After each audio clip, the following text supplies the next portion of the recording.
Assalamualaikum warahmatullahi wabarakatuh. Sebelum saya dan kelompok saya menerangkan apa itu konsep-konsep politik, izinkan saya dan kelompok saya memperkenalkan diri terlebih dahulu.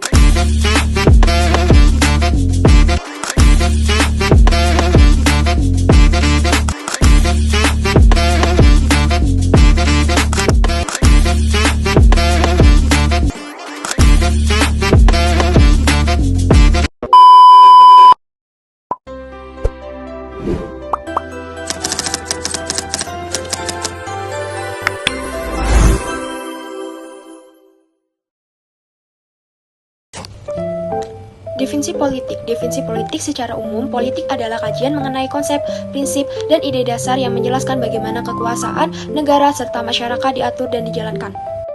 Apa itu masyarakat? Masyarakat adalah sekelompok individu yang saling hidup bersama, saling berinteraksi, serta terikat oleh norma, nilai, serta aturan dalam suatu sistem politik dan sosial. Dalam kehidupan berkelompok dan dalam hubungan dengan manusia yang lain, pada dasarnya manusia itu menginginkan beberapa nilai. Dengan mengamati masyarakat-masyarakat yang ada di sekitar Harold Laswell telah menyebutkan beberapa nilai, yaitu 1. Tentang kekuasaan, 2. Kekayaan, 3. Penghormatan, 4. Kesehatan, ada 5. Kejujuran, 6. Ada keterampilan, 7. Pendidikan, dan 8. Kasih sayang. Definisi mengenai negara. Yang pertama itu, negara adalah organisasi tertinggi yang berwenang mengatur kehidupan masyarakat dalam suatu wilayah.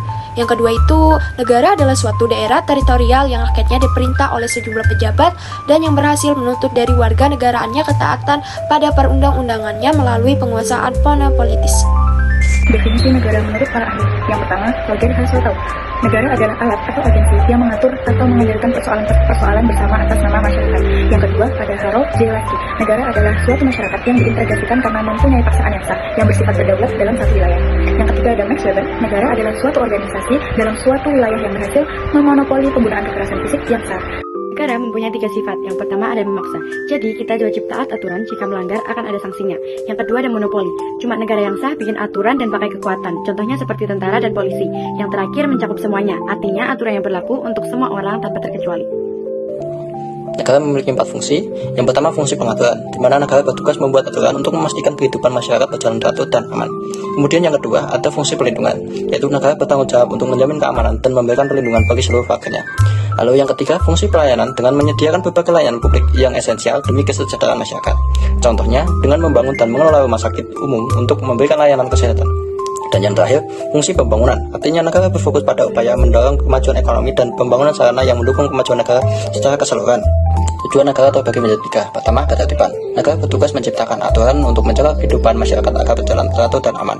Dengan adanya aturan yang jelas, setiap individu tahu batasan dan kewajibannya sehingga konflik dapat diminimalisir. Kedua, keadilan. Negara memastikan setiap individu yang diperlakukan sama di depan hukum dan hak-haknya terlindungi, sehingga tidak ada yang merasa dirugikan dan setiap orang dapat hidup dengan martabat yang sama. Ketiga, kesejahteraan. Negara berupaya meningkatkan kualitas hidup rakyat, contohnya seperti menyediakan layanan pendidikan dan kesehatan yang baik, menciptakan lapangan kerja, atau membangun infrastruktur yang menunjang perekonomian.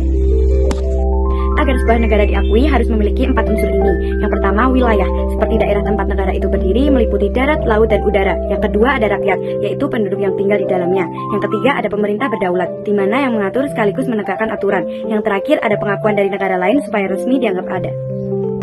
Konsep kekuasaan memiliki 3 pengertian. Yang pertama, kekuasaan adalah kemampuan untuk memengaruhi orang lain agar sesuai dengan kehendak pemegang kekuasaan. Yang kedua, kekuasaan adalah kemampuan untuk dalam suatu hubungan sosial melaksanakan kemauannya sendiri sekalipun mengalami perlawanan dan apapun dasar kemampuan ini, menurut Max Weber tahun 1920. Pengertian yang ketiga, kekuasaan adalah suatu hubungan di mana seseorang atau kelompok orang dapat menentukan tindakan seseorang atau kelompok lain ke arah tujuan dari pihak pertama, menurut Abraham Kaplan.